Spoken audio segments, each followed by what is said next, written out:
Okay, welcome back to Effing with the Ineffable. I am Zoe, And I am Smokey Piggleton.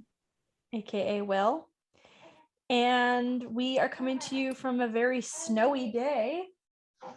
Yes. It was like 70 degrees last week, and now it's snowing. So that's how the weather goes here. Remember that book, The Snowy Day? Yeah, I have that book for my children. Okay. Trivia. Who wrote it? What, Jack Ezra Keats? Nice. Very nice.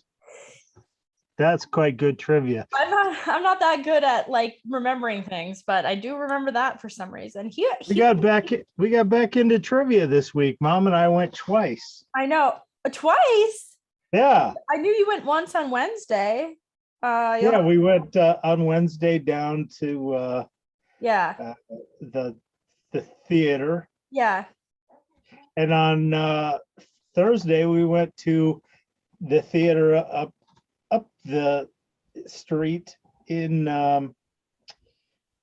just up the road from you a little bit. Is it the same theater? The same? Up 26. No, it's a different trivia. Tell me off air. But that's cool. Which one was more fun? We didn't win either. Which one was more fun though? Probably the one downtown. Did either of them? I know the one on Wednesday, you were saying people were not wearing masks. Nobody was wearing masks at the other one either. Okay, that's good to know. We should do that. We basically went to the one on Thursday because it entered my mind, hey, we still have a gift card that we won last time we went there. Let's take that gift card, let's go spend it, and if we win more, great, it'll be a self-perpetuating thing, and if we don't, well, we'll see if we want to go again or not. Well, I don't know. Wednesday nights we're super busy Wednesdays, although we won't be in the summertime. So we want to go with you guys at some point. We'll have to get one of my siblings to babysit or something. Thursday we have more availability, but if it's lame, I don't know if it's worth going. But yeah, that'd be fun. I miss trivia. Yeah. Yeah, we're coming to you from this snowy day, and we have it was 70 yesterday. Today is the high of in the 20s. Yeah, and then tomorrow it'll be like 60. Yeah. So, that's how it goes. We got 6 new additions to my family yesterday. We have 6 baby chicks. Little baby chickens. They're very fun, although they're kind of stressful. Like, I went to bed last night and I was like, I don't know if they're all going to make it to morning, because we couldn't quite figure out how to keep we have this little warming plate, because they have to be kept at like 95 degrees because they're so little and so new, that usually they're like right next to their mom's body.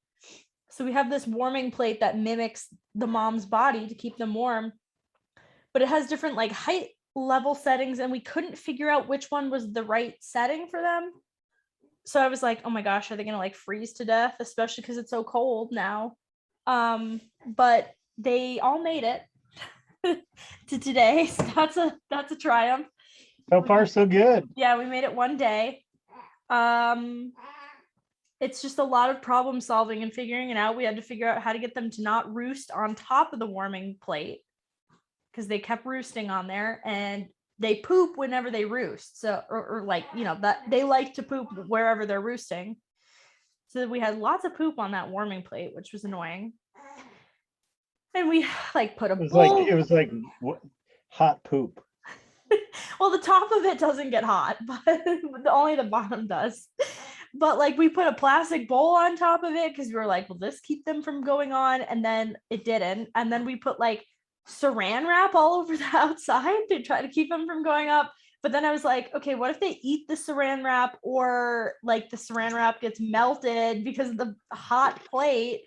So then my husband sacrificed an old t-shirt and wrapped that around it. But now I'm like, what if they eat the t-shirt? They're really dumb. They'll eat, I mean, they eat wood chips, they eat anything you put in there. They're trying to eat, they're like a baby. Everything they have, they just put in their mouth. They are babies. So anyway, it's a learning curve. We're trying to figure it out. We have to get a bigger box for them because they're kicking out all their food and we can't fit their food thing in. It's a real process. But Yeah, well, good. I'm glad you guys are learning about it. yeah, we'll be able to give you all the tips. Yeah. Hopefully we will, hopefully it'll pay off and they'll actually lay eggs, although it takes like 20 weeks. So, they're going to be like 6 months old or something before they start laying. So you're not going to have eggs until September-ish. Yeah, something like that. Okay. But whatever. They don't eat that. They're pretty cheap to feed. So I think I bought I was gonna say they sound cheap. They do sound cheap. That's a joke. They make all kinds of cute little noises. They're pretty fun to just look at. My kids are obsessed. They just stare at them all day. They want to that's good. They want to touch them so bad, but they're not allowed to at this point. So Little fuzzy lumps. yeah. Well, I have 2 things I wanted to talk about today. Did you have anything you wanted to talk about? No. Okay. You don't want to talk about the war, do you? No, I do not. That's something that happened since the last time we There is should we catch people up on what's happened in the world? There's been more inflation, and now there's a war in Ukraine. Was there war going on last time? No, Did I mention? we haven't. I don't remember the last time we recorded, but it's been a good month, I think. So Okay, yeah, because the war started like 3 weeks ago. I think it maybe was like we were talking about things might be happening or something, but the war definitely was not going on last time, not the way it is now. But I'm not reading the news. I'm not well informed about it at all. All I know is gas prices are skyrocketing, and now I guess so. I'm hesitant to go anywhere because I don't want to drive and put gas in my van, which is not very gas efficient. So whatever. Yeah, they went up by like $1 in the last month. Yeah, like it was like 6 weeks ago or something. My sister texted and was like, "Hey, what? Anybody know the gas prices like where we live?" And I'm pretty sure we were like $2.89. Like it was like $2.89 when we it was like between $2.89 and $2.95 or something. Now it's like $4.19, $4.29. It's like $4.20. It's like $4.29. Like it's insane. So $4.20. Oh, $4.19.9. Let's round it off to $4.20. Yeah. So anyway, that's annoying, but at the same time, like my husband was saying, I think it was George Takai this was like a week ago, was saying that if we really want to if we want Russia to suffer, we're going to have to put up with higher gas prices in the US, because we're going to have to say, no, we're not going to take, if we actually care about Ukraine and want to put economic sanctions on Russia, we're going to have to deal with the higher gas prices. And I'm I kind of agree with that. I do think there's a benefit to saying yeah, I'm a libertarian. I am a libertarian. I'm all about the free market, but the free market doesn't mean doing whatever it takes to get the lowest price. It means also knowing that my dollar is essentially saying I approve of what you're doing. When you there's a moral weight yes to every business transaction that you make, which is the same reason why I will not buy conventional meat at the grocery store. I only buy free range meat, even though it's much more expensive. All right, we're back with an addition. yeah, even though like I obviously could save a lot of money if I just bought the cheapest meat at the grocery store, I know that like I don't want to support that, like, factory farming practices and that kind of stuff. And so I am willing to like use my dollar for that moral choice or whatever. And I think it's kind of the same thing with this. Like, if we care about the freedom of the people of Ukraine and their right to self-autonomy, then we need to put our money where our mouth is, I think. Well, Other than that, on a libertarian basis, shouldn't there be options? Like, if I want to buy strictly Russian gas, shouldn't I be like Petro-Ruski? Isn't it? Shouldn't? I guess. I guess. I mean, you could do that. You'd have to go to Russia to do it. No, I mean that's a good point. I don't know. Maybe some people don't care. Do you want the government? Here's the question: do you want the government to be making those moral choices for you? No. And I also think I don't disagree with this one that they're making. I yes. recognize that. Yeah.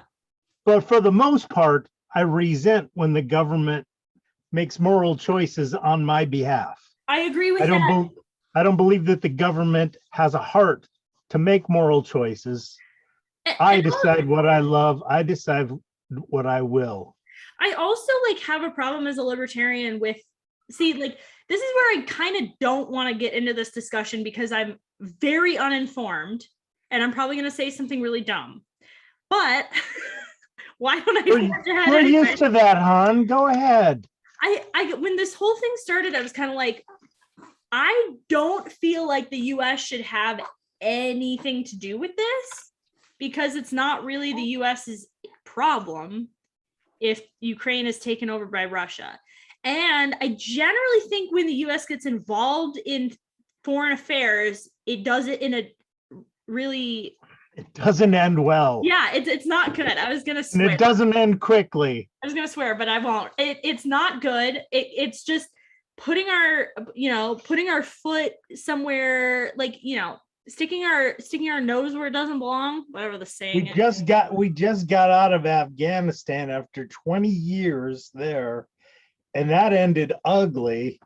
And that's without like if we get involved and send in troops and all this stuff, like, are we just gonna, as soon as we pull out, it's gonna happen again? I'm kind of conflicted about the whole thing. Like, should we be involved at all? Now, I do think, like, I think that, like you said, I think it's a good thing for people to make those moral choices themselves. I don't really think the government needs to make those moral choices for me. But I don't know. I'm just kind of conflicted about the whole thing. Like, I think war is it's not a black and white issue. It's very complicated. And as a libertarian, I kind of tend to think of things as black and white. Well, let me weigh in as a closet crypto conspiracy aficionado. Okay. I don't trust the government at all, and I don't trust the government to such an extent that I don't trust that America didn't have some influence on getting this whole thing started. It really looks like, just from the way things are looking, from the way the whole world is kind of backlashing on Russia, that we might have baited Russia into thinking that there would be some sanctions or whatever, but it wasn't going to be a big deal, and that Ukraine was weaker and was more of easy pickings. Frankly, our president has had a boost in his approval just because our country is at war. Is that true? Yes. And that is very common. And that is the last refuge of a failing political agenda. How can that be true? Start a war and then everybody will be like, well, we're at war. How I can do. we can't really be too critical of the powers that be, because they're the leaders that are leading us in this war, and the real enemy isn't the people who are screwing with us here. It's the people who are screwing with us over in that place that I couldn't pick out on the map. See, that perplexes me, because when, like, I don't read the news, I'm not informed about this, but just thinking about it from an uninformed standpoint, it seems like, obviously, I'm not going to say this wouldn't happen if Trump was president, but I think that if we had a president, it didn't happen when Trump was president. I think if we had a president who was very strong and said, if you F around with other countries, we are going to retaliate with the full force of the US military, I think that probably wouldn't happen. It's dumb to play the game of like counterfactuals, but I do think like Biden seems weak. And so Russia, it's like you said, Russia is probably saying like, I don't think I'm going to call his bluff. I don't think he's going to do jack shit if we go in and, sorry, I'm swearing too much on the show, but I'm like agitated. Jack poop. I don't, pardon your French. I think that Russia's saying we're not going to go in and do anything. Like, I don't think that the US is going to do anything if we go in and try to do whatever we want with Ukraine. Yeah, I don't know. We can keep talking about this if you want, but like I said, I'm not really.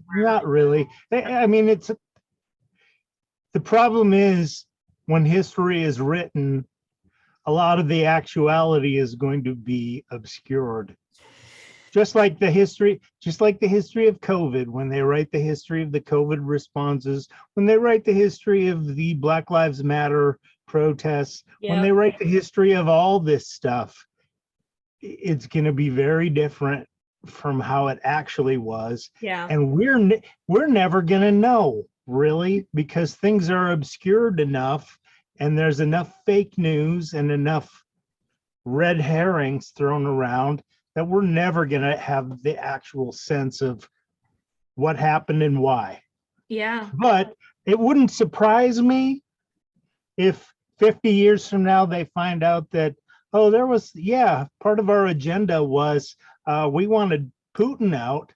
And so we rope-a-dope Putin by, leading him on, making him go on the attack. And then we looked at that as a way to get him out of there. The same way they did with Saddam Hussein and the supposed WMDs. Yeah, this guy is super active right now. But yeah, I think that's honestly the part of the frustration is like, even if I read the news, I'm not getting the whole picture. I'm not getting the whole story. I'm never going to get it. And there is nothing that I can do about Ukraine except vote for the people who are going to make the best choices for a country, which I do think it's important to be informed as far as voting. We've talked about that in the past. Yeah. I do think like the people we elect locally are more important, and they're not really going to have, the mayor of our city isn't really going to have anything to do with Ukraine, but they're going to have more to do with how our city is run. I'm especially learning that now. My husband got a new job. I don't really want to talk about what kind of job it is because it's kind of a public job and I don't want to have a target on him or me or whatever. But I'll say he's an executioner. He's he got a big sword. He got a free gun lock for you from his job. So we got a gun lock for you if you want it. Oh, nice. So anyway, but I've learned from this job that it's like, or from him having this job, that it's like the people that you elect locally do have influence over what happens in your city, in your town, in your county. And that matters. It really does. So, we have elections coming up at the end of this year. think about Right. that. But anyway, one of the things I wanted to talk about today was I just did my taxes for the year. Have you done your taxes for the year? I did. Tax season is always, a sad time for libertarians, but this was like outrageous to Not me. for me. Did you get a big return? Huge return. We did too, and that makes me mad. I don't want the government giving me a giant return because the amount and that's the problem. That's the situation. And they keep, and this is another one of their lies that, the rich aren't paying any taxes. The rich are paying all the net taxes. Yes. People like us who are middle class, lower middle class, whatever we are actually getting subsidized yes by the government. Okay, the amount of money I'm getting on my federal tax return is more money than we made last year. Right. Not just paid in taxes, not but just actually literally made in total. Right. Because the amount of money you get for having a baby is a lot. It's absurd. Well, and you have a couple of kids, and I know, each but one adds. You do get money for having dependents, but specifically, like if you give birth during the year, you get a huge amount of money. And I'm like, truly, why are rich people paying me to have a baby? Like, I just don't understand it. They ought to be paying you. It's the other people that are paying that. No, they shouldn't be paying me. They had nothing to do with it, and I have nothing to do with them making money. It makes me mad. Yeah, you do. This is a future consumer. I see him. He's ready to buy. He says, I want that. I want one of those. He's a current consumer of diapers, and he sees all this stuff stacked up behind me. It's like, ooh, one of those. I'll take. You do just have piles of stuff. They're all mostly empty boxes. I know. Oh, but anyway, so the whole thing just makes me mad, especially because I have all these liberal friends who are like, oh yeah, you libertarians, you only like criticize the government when it doesn't benefit you. No, I am criticizing the government right now, even though it's benefiting me greatly, because, and you know what? It's like, we're just going to take all that money and put it into stocks because stocks are super low right now. So, I thought I bought on the dip. I just bought on the first dip. Yeah, exactly. This roller coaster has gone really colossal. And I mean, who knows if it's going to go down more, but it's not one of the only pieces of investment advice I can give is don't try to time your investments. It's always a good time to buy. Even if you're buying when it's high, it's always better to buy earlier rather than later because you're just going to get your money working for you sooner. But the whole thing, no, this is me criticizing the government saying there is no reason for me to get that absurd amount of money just for having a baby last year. I think it's and you got stimulus payments, didn't you? Yes. Yeah. But you didn't get your third stimulus payment, did you? I don't know if we did or not. I think we did. In like December or something? I think you're only supposed to get a letter. I don't know. I'm honestly not sure. We put all the money into stocks. So I don't know if we got 2 stimulus payments or 1, but yeah, I don't know. We got an absurd amount of money from the government. It's too much. And it's like, and you know what? That's where the inflation came from. Exactly. And it's a market manipulation. You throw all this money in, all of a sudden everybody has a lot more money to buy things. Prices go up. Duh. Yeah. And who gets hurt by that? People who don't have that much money to begin with. Yeah. I mean, the fact we got all this stimulus money, but our stimulus money is basically worth nothing now because of how much inflation that we've had. it's like it's Well, it's worth less. It's still worth some. what I'm saying is basically only making up the difference from what we paid last year to what we were going to pay this year. So Right. we're going to spend the whole thing in gas money, unfortunately. Pretty much. Yeah, we are. It's true. We're gonna buy javelin missiles for the Ukrainians. Go Ukraine! Have you seen the little yard signs that say "I stand with Ukraine"? Yeah, and I am perplexed by those because I'm like, in what way are you standing with Ukraine? You're not standing anywhere near Ukraine. I don't get that because I'm like, is anyone?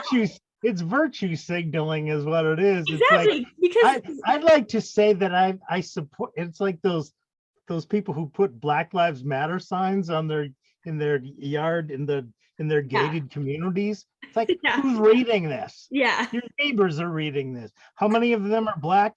Very few. It's the same with the signs that say like, in this house we believe in science. It's like, okay, like I guess my thing is like, for the Ukraine, it's like, who's on the other side of that in the US? Is anyone like, I stand with Russia? I stand with Putin. Yeah, I've yet to meet a single person who is for Russia on this side of things, but I don't know.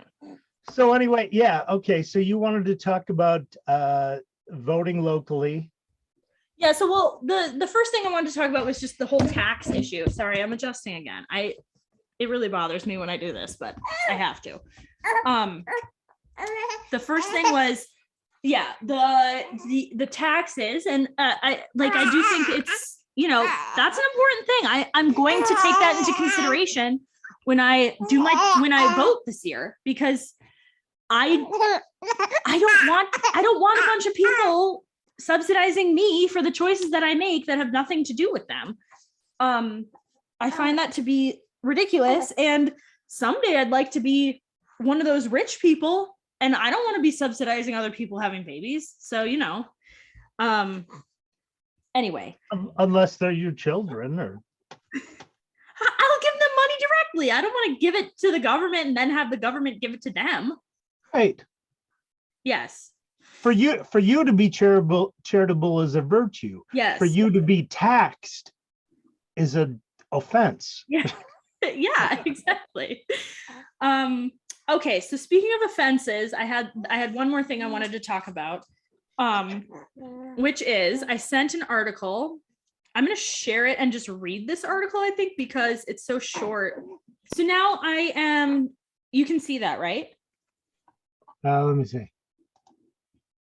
Yes. Okay. Homeschooling oversight. Yes, me with my tons of tabs open. So, do you have a routine I'll stop sharing for a second. Do you have a routine for when you wake up in the morning, what you do when you first wake up? Yes. I take my pills. I get in the shower. I find some clothes. I get dressed in the dark. I kiss my wife goodbye, and I drive off to work. Do you eat breakfast before you go? Not that this is relevant at all. Not always. Not always. So the first thing I do every morning, they say that you should not do this, but I do, is I grab my phone because I have prayers that I still haven't memorized that I read on my phone every morning. So like I read my consecration to Mary every morning, the first thing. Then I go on my email and I read the day's mass readings and a devotion that comes with that. So consequently, I tend to read my emails like pretty much first thing in the morning, because the mass readings come straight to my email. So the other day I was quite mad, first thing in the morning, and that's the risk you run when you read emails first thing, because I'm part of a homeschooling educators network sort of forum, I guess, for North Carolina homeschoolers, because I do live in North Carolina. And this article was sent out and they were saying that they have been talking in Raleigh about, oh my goodness, about trying to increase the amount of oversight that they're going to have for homeschoolers, which makes me mad. So let's just start reading this article and we can talk about it as we go. But okay, homeschooling oversight. Don't you think it's necessary? I mean, there's a lot of idiot homeschooling people out there who probably need the government to decide whether they're doing a good enough job and whether they're teaching the right things to kids. I mean, how are kids going to learn about being gay or, about Black Lives Matter and 1619 project. 1619 project. Yeah, how are people going to learn about those things if they don't? I mean, you can't trust the basic public to be able to keep kids informed. So, with that said, so with over 100,000 students in homeschool, NC lawmakers consider increased tracking. As soon as I saw that, I was like, oh God, here we go. So this is saying homeschooling in North Carolina saw a big jump during the pandemic with about 1 in 10 students now schooled at home. That's a huge number. It's weird, like being somebody who, before I even had kids, I knew I wanted to homeschool. And so, I have been somebody who's been in the homeschooling mindset for a long time. And I've kind of basically treated my house as a homeschool since my kids were first born. Because really, I mean, even this little dude he's homeschooled, like everything he's learning at home. And I consider that school. I have a very relaxed, minimalist approach to education, in the sense that I think that life is school, or it doesn't have to be school as we think of it, but life is giving you an education. So anyway, a law designed decades ago sharply restricts state oversight when it comes to homeschooling. However, with some 112,000 families now homeschooling their students, some lawmakers say it might be time to revisit that. So this person who leads the North Carolina Division of Non-Public Education says that the only things that we have to report in North Carolina are, the only requirements we really have are, we have to register our homeschool, but we don't have to give them information about how many students are in their school, what we're learning, or how they're performing academically. We also have to give our students a national test every year, but we do not have to report the scores, which is, I think, is kind of dumb. Like, why do we even have to test them at all? But at least we don't have to report the scores. I guess more freedom is always good, I think. So the less information that I can give to the government, the better. So at a state oversight meeting on Tuesday, lawmakers seem surprised by how relaxed homeschooling requirements are. They're basically saying, yeah, people can fail the test and still graduate. There's no baseline standard for what graduation means. Okay, so they're saying that they can't check on every one of our of these homeschooled children, especially given their small staff, compared with the over 100,000 homeschools in the state. Some homeschoolers hold true to, we're not giving you anything unless you come to our door, and that's not possible. I hold to that principle, and I am still going to hold to that principle. So anyway, this goes on and on. They're basically saying they want to pass a law that's going to have more requirements, more information required of them.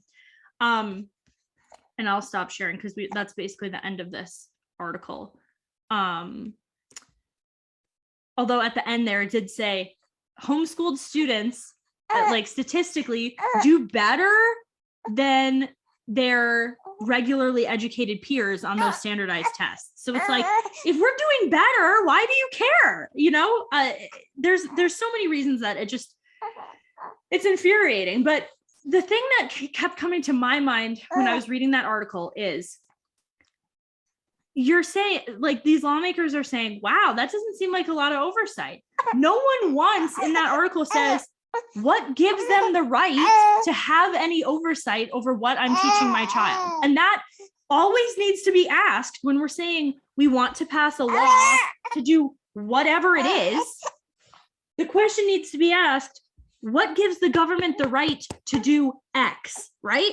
So I do think that this is an interesting issue, because even some of my friends who are, well, most of my friends are more liberally minded when it comes to this, but they would say that, like, the government does have a role in protecting children from parents who would just say they're homeschooling and not really teach their kids anything, or say they're homeschooling just so that the government doesn't find out that they're abusing their kids or something like that.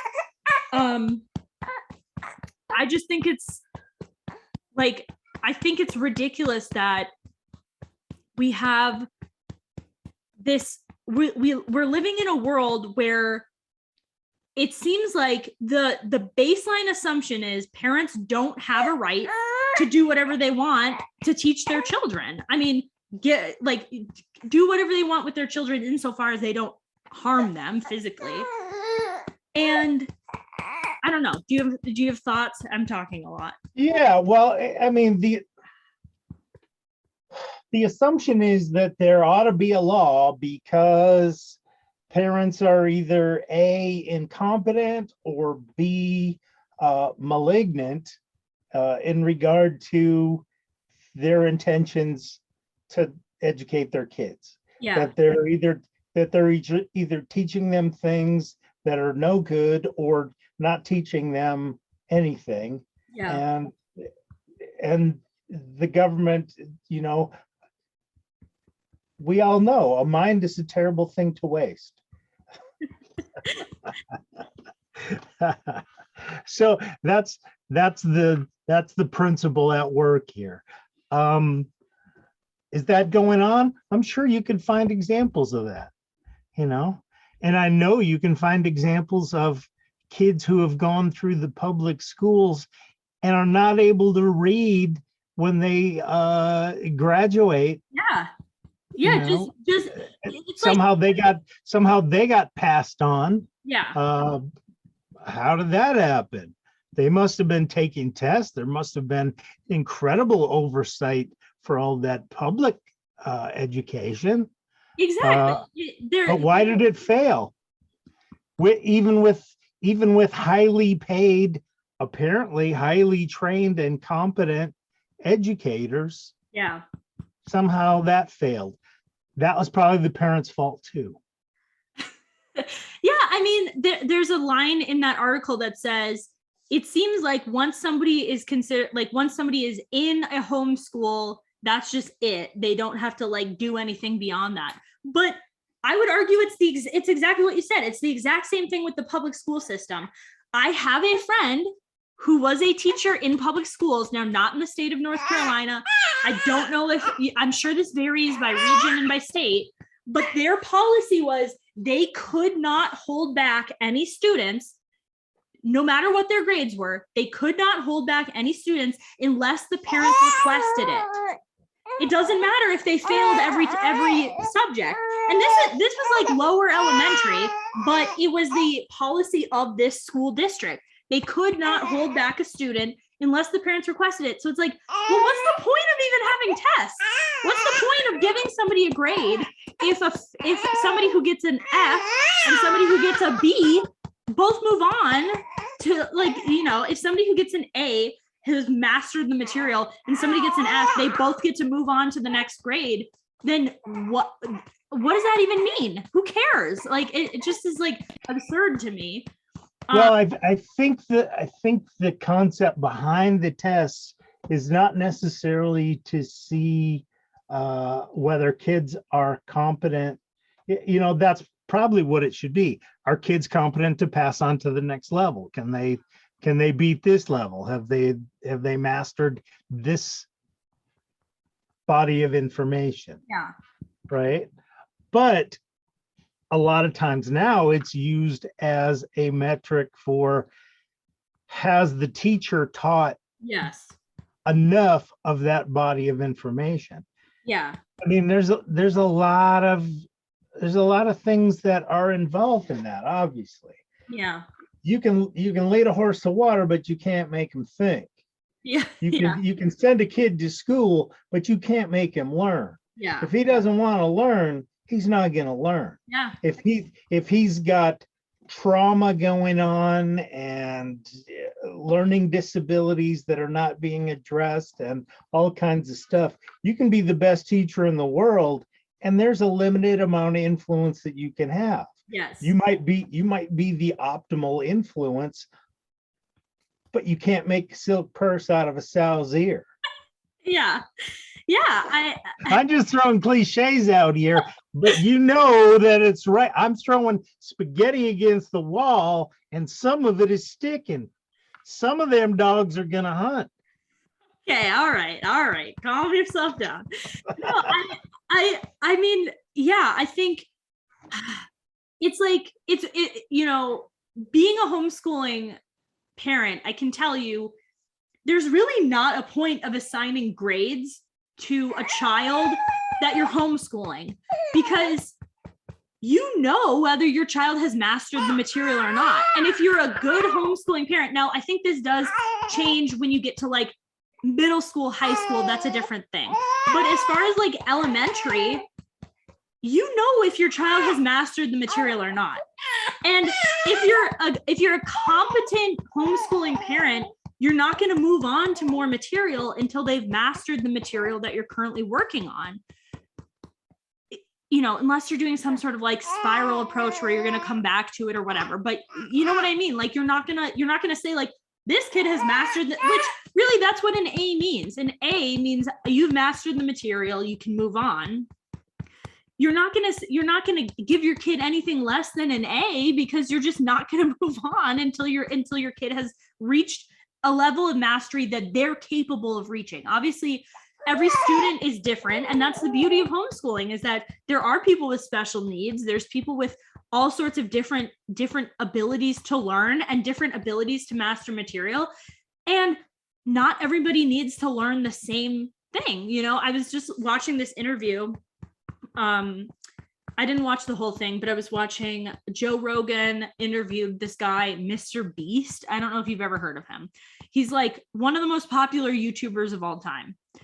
He just makes these insane videos where he will give away like hundreds of thousands of dollars worth of stuff. I don't understand it. But my husband and I are always like, how did this guy become a YouTuber? Because you don't just get to the point where you can give away $1 million. Like you have to have money to be able to give it away. Build up to it. Yeah. Yeah. So he actually started YouTubing when he was 11, and he's 23 now. So, I mean, he's been doing this for like 12 years, and he's just like worked really, really hard at it. I mean, he said he would spend hours and hours and hours trying to like analyze if the amount of light in a thumbnail had a difference with the amount of views it would get, and analyzing like just very specific things and trying to figure out like how to basically hack the system of YouTube and how to market. How to manipulate the market. Yes. And so he just became like this really successful YouTuber through sheer force of will. But he was saying in that video, he's like, I hated school growing up. I didn't want to, I would go to school and they just would teach me the stuff that they were teaching, and I didn't necessarily want to learn it. And that's exactly what we're talking about. Like you can teach a kid algebra or calculus or American history or physical education, whatever it is.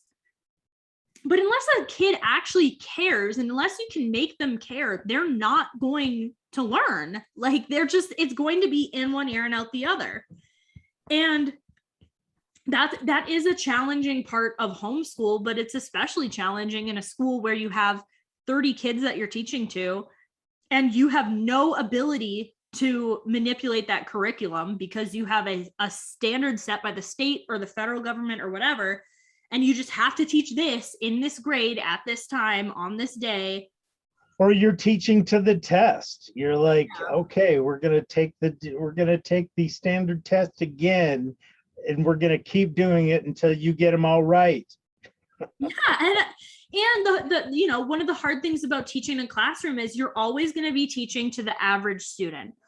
You are not going to be teaching to the student who's the highest student in the class, because they're just, then 90% of them aren't going to pick up on it.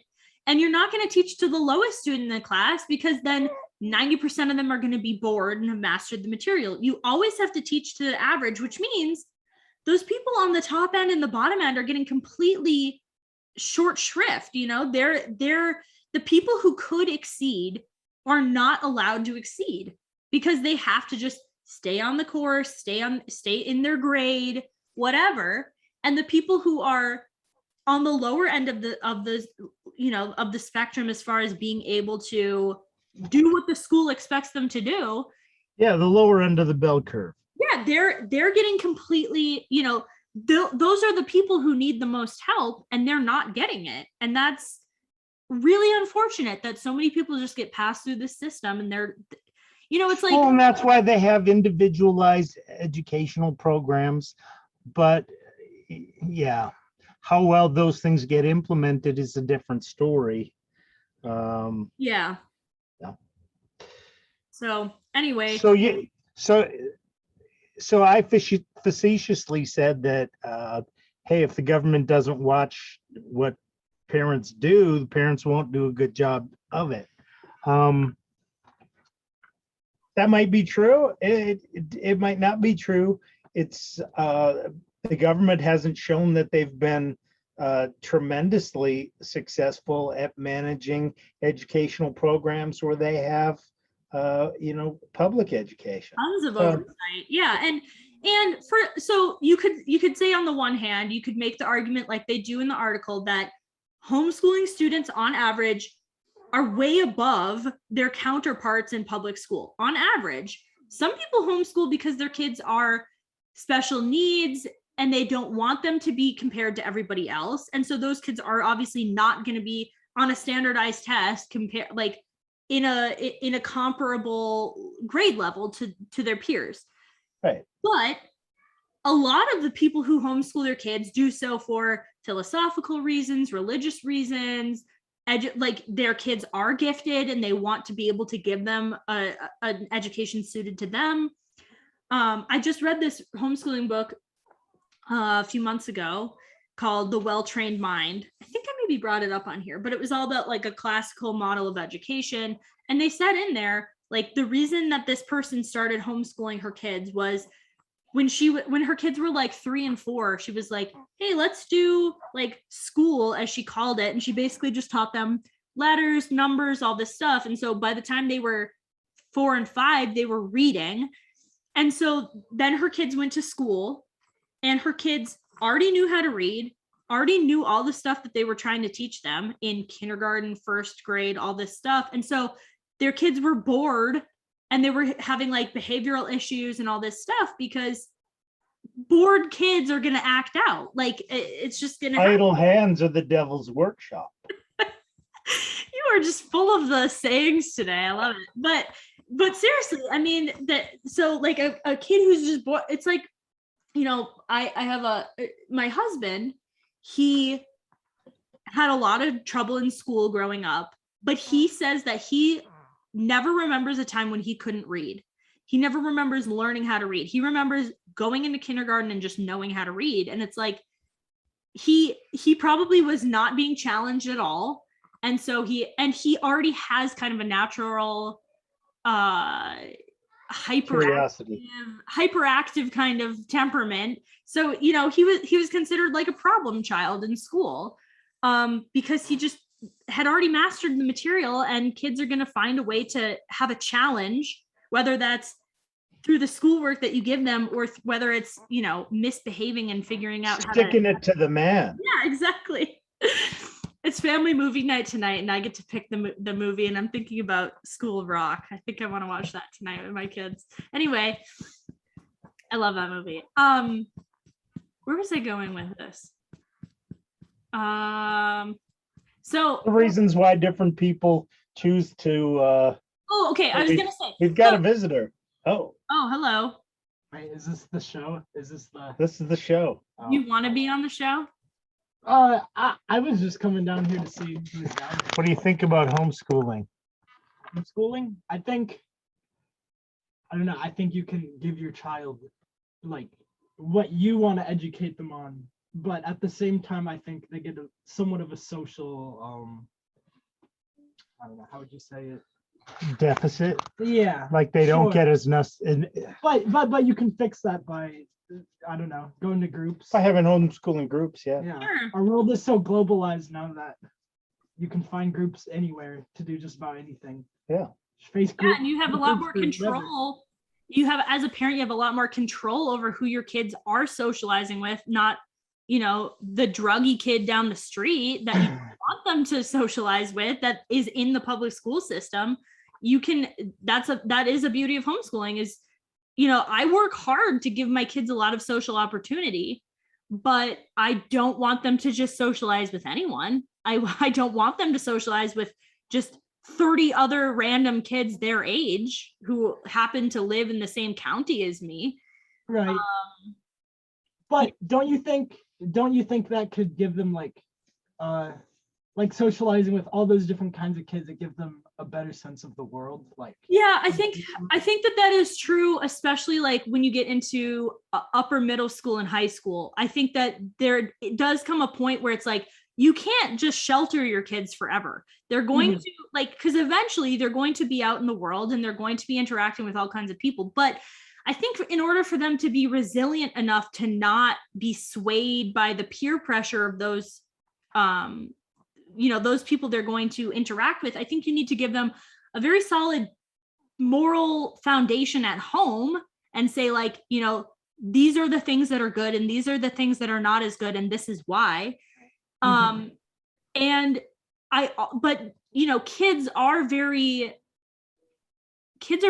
influenced by their peer groups when they're young. Basically all the socialization that happens with kids after age 4 comes from their peers. It doesn't really come from like their parents, on like a psychological level. So I think that in that very critical stage of about, I would say 4 to, 10 or 12, I would say it's really important to try to give your kids a good group of people to be around. I think that a huge amount of who you become as a young adult depends on who your friends are when you are in high school. 100%. That can be a good thing or a bad thing. I think in my case, I was very lucky that I got in with a group of friends who was pretty, we had the nerd herd. Yeah, we were nerds, but we had a very we didn't want to, my best friend in school, she was like, I am not going to drink and do drugs because I am a smart person and I value my brain and I don't want to compromise that because I know that my ability to succeed in life is going to be based on my ability to achieve things in an academic realm. Whether that's in school or in a workplace. And I think that was like a really good thing. I'm really glad that I had that influence in my life. I think other people are, struggle with all kinds of things and get into drugs. And it's really hard to, when you're at that critical period of probably 6th to probably 12th grade, I would say that it's really hard to not be influenced by your peer group because you're still catalyzing your identity as a person when you're that young. So yes, I do think there's obviously a benefit. And I mean, just existing in the world, your kids are going to be around people who, unless you're really isolated, like some sort of Amish situation, no offense to the Amish, but unless you're super isolated from the mainstream world, there's always going to be people your kids are around who you don't necessarily agree with. We have multiple neighbor kids my kids play with all the time. We had a lot of neighbors in the DC area where we lived that my kids would play with, and they would say things that I definitely did not agree with. Their parents were very liberal, just in a different kind of mindset than we were. But at the end of the day, we would say to our kids, this is what some people believe. We don't believe that. Even within a family, my kids have aunts and uncles who do lots of things that I don't agree with.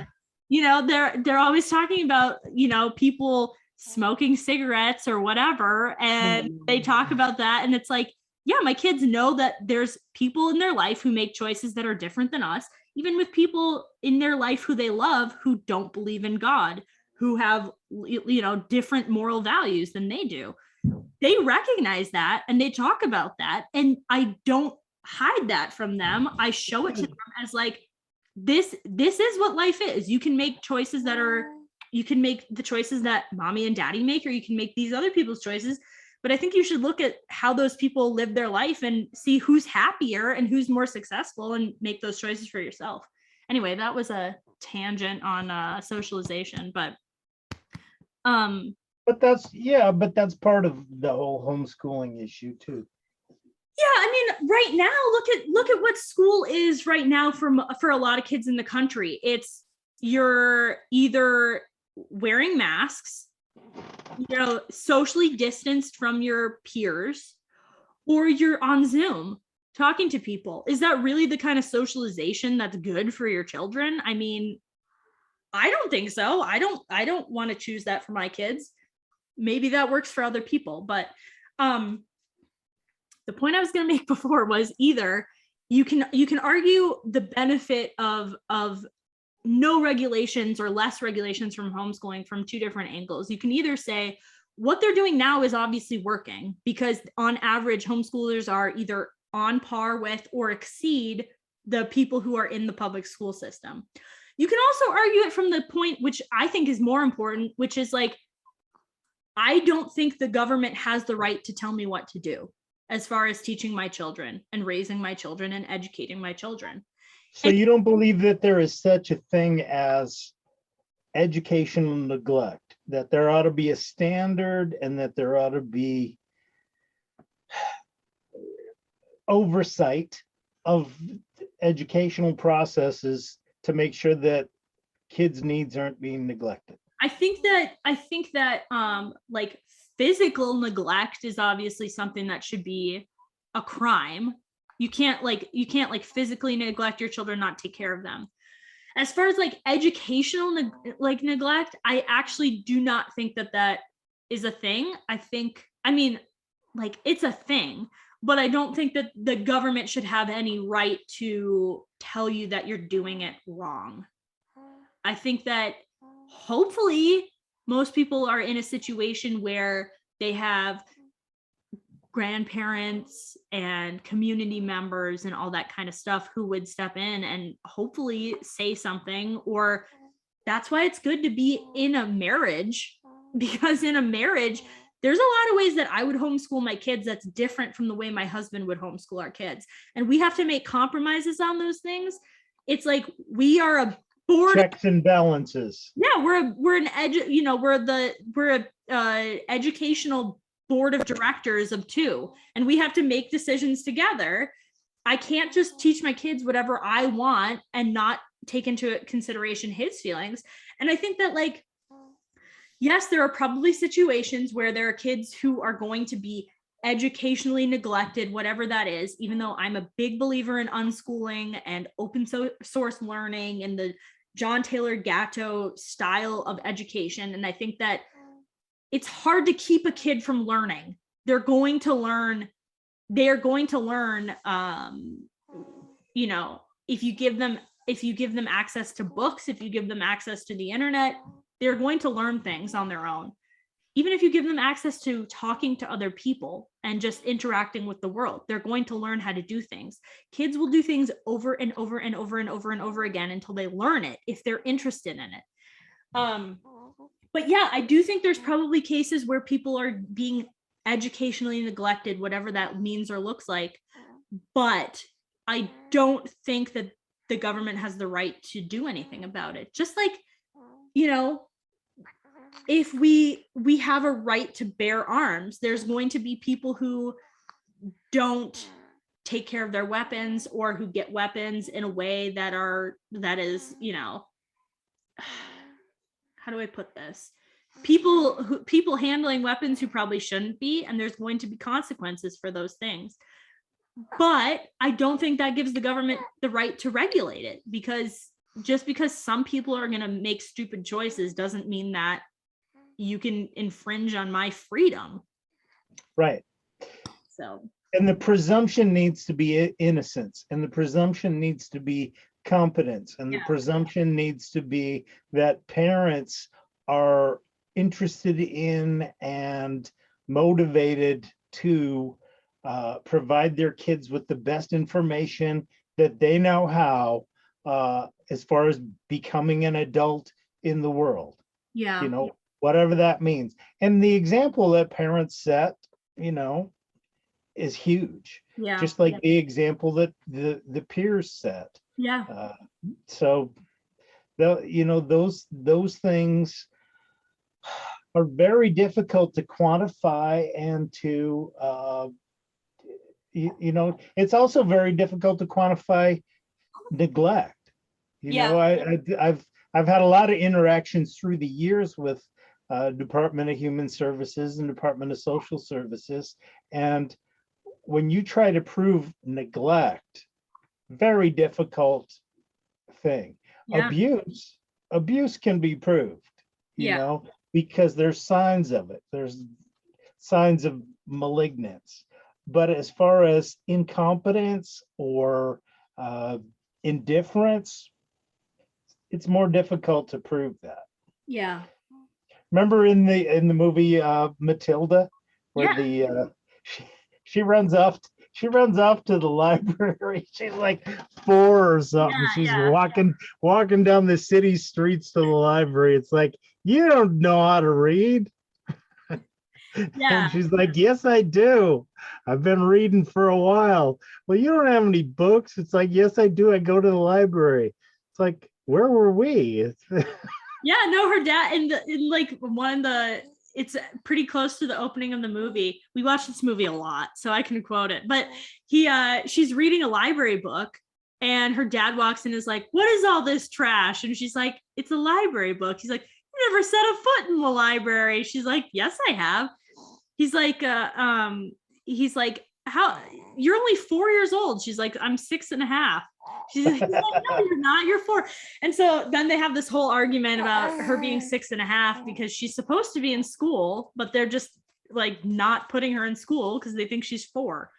And then the Trunchbull comes in. Now that's educational neglect. Yeah.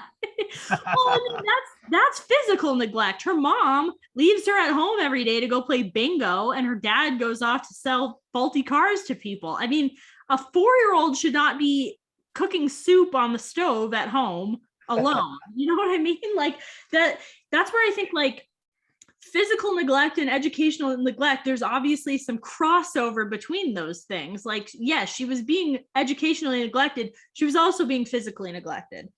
So anyway, I wanted to make 2 kind of points. We've been talking for a while, so we should probably. Okay, good. Yeah. But I wanted to make 2 kind of final points. One of them was, I wanted to put on my mask too. I think we had a mask during Zoom. What are those feathers? What is that? Those are feathers. That mask is horrible. Where'd you get it? It is. It's ragged, isn't it? I literally can't remember the point I was gonna make, but Now I've distorted your whole agenda. The last thing I was gonna say is the good news is, talking to my friends at my co-op homeschool friends, that they think that there's some powerful homeschool lobbies, some people who, you know, like legal protection for homeschoolers. Like, there's a lot of these groups. She thinks that they're going to come in and stop the North Carolina government from making any further laws restricting or putting further, you know, requirements for homeschoolers. I hope that's true. I do tend to think that anytime the government can increase, you know, restrictions on people, that they're power grabs. So Anytime they can take control, they will. I And know. they'll say it's for our good. And once again, this is a local issue. This is a state issue. This is not really a federal issue, because homeschool regulations vary a lot from state to state, which I actually think is good. I think that's a good and healthy thing. I would like to live in a state with as few restrictions as possible. But if enough people in California say that they want every single homeschooler to be taught LGBTQ plus values and, whatever, they can make those choices, and homeschooling families can and are willing to move to other places to have the educational freedom to teach their kids what they want, which I think is a good thing. So anyway, to wrap it up, I do think that I'm hoping that the homeschooling legal defense funds and associations and all that stuff, I'm hoping that they will stop any further restriction on homeschooling families. And I'm going to a homeschooling conference at the end of this week, and I am super duper excited about it. So if you're going to the Great Homeschool Convention in South Carolina, and you see me, come say hi. I don't think anyone who's watching this is going to do that, but that would be cool. Yeah, I'm really looking forward to it. Hashtag homeschool.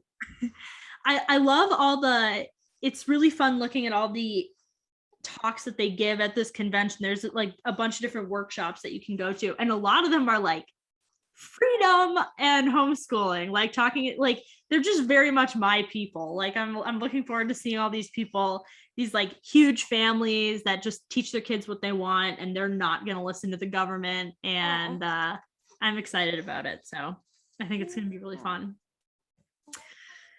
Anyway, any last thoughts?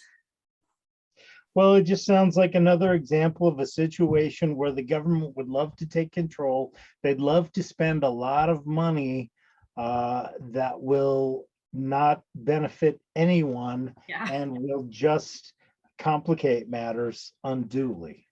I don't think any restriction that they put in place, I don't think would actually help prevent educational neglect. I think it would only frustrate and make complicated the lives of like 100,000 families, all the people who are doing it right. Because if you are educationally neglecting your kids, you're probably not registering your homeschool anyway. You're probably just not doing anything. So this isn't going to, it's the same thing with every time every time there's a mass shooting or whatever, they always say, oh, if we implemented this law, blah, blah, blah, it would have been prevented. We need to make stricter laws. And it's like, actually, most of these people who are committing these crimes are skirting the laws that already exist, and probably give a crap about whatever other law you're going to put in place. So the laws are not going to help protect these kids that are already being neglected. It's only going to make the lives of the people who are doing it right worse. So anyway, government sucks. Don't trust them. They're the worst. As I tell my children. Isn't that the motto of Effing with the Ineffable? Government sucks. Don't trust them with any decisions that you feel like you can make on your own. Yeah. We didn't really talk about faith at all during this episode, but we're running out of time, and it's Lent. I hope you all are having a great Lent. I'm reading this book, Consoling the Heart of Jesus, for Lent. I don't know if I can't necessarily recommend it right now because I'm still pretty early into it. I've found that it's good so far. It does worry me that I don't know. Can you read it? It's the same guy who wrote the Morning Glory. Yes, the same guy. Yeah. Can you read that the first recommendation on the back of it? Theodore McCarrick. Yeah. Do you remember Theodore McCarrick? He was the cardinal for Boston, wasn't he? He was the cardinal who was like a horrible sexual abuser who's now like defrocked and all that stuff. Oh, he himself was abusing? Yes. Oh.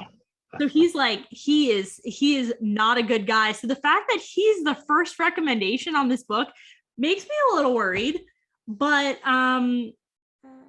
I'm trying to read it with a a skeptical mind, but I think it's pretty solidly based in the spiritual exercises of Saint Ignatius and Saint Faustina and Saint Therese. It's So you already read the consecration to Mary, the 40 days of morning glory or whatever it was. 33 days of morning glory. Yeah. That's the prayer that I say every morning is my Marian consecration. So anyway, I'll let you know what I think of this book at the end. If you know that this book has some heresy in it, please let me know. Comment below. I got his. This was a pickup at a curve alert. There's the Sacred Heart of Jesus right there. Yeah. Are you reading anything for Lent? Doing anything special? No, not really. Here's a cool picture. Who is that? Jesus and probably the Simeon the Cyrenian or whatever his name was. Simon the what was that guy's name? I think it's Simon the Cyrene. Yeah, the guy who helped carry the cross. I'll Google it. But yeah, we just did the Stations of the Cross last night. Oh, did you? Yeah, I do it with my kids. I do a very Simon of Cyrene. I do a very abbreviated version because they're little still. But yeah. Anyway, we didn't talk much faith this episode, but we had a lot of government intrusion to discuss. So, what can you do? I hope that you all have a really good week and a good Lent. We will not have an episode for a little while again because this is just a crazy time of year. We're trying to get our garden going. We're raising our chickens. I walked out by the garden yesterday and it's like some of the kale was coming up, some of the collards are coming up. It's getting down to 8 degrees today. I wonder how much of that stuff is just gonna freeze out. We have so many flowers in our garden right now, and I'm like afraid that they're all gonna die. Hopefully we had enough snow to protect them. To protect the tender little greens there, but yeah, otherwise I'll have to plant more, whatever. I know. I had some seedlings. I have some kale seedlings that I started, and then I forgot to bring them inside last night, so they're just completely snowed on. So it's like whatever. They're probably nothing's gonna happen with them probably, but I'll just plant kale in the ground when we get around to it. So anyway, I hope you all have a great week. Like I said, come see me at the convention if you're going to be there. And that'll be super fun. And pray for peace and pray for spring. Yeah, definitely. All right. Bye, everyone. See you Bye. God bless y'all.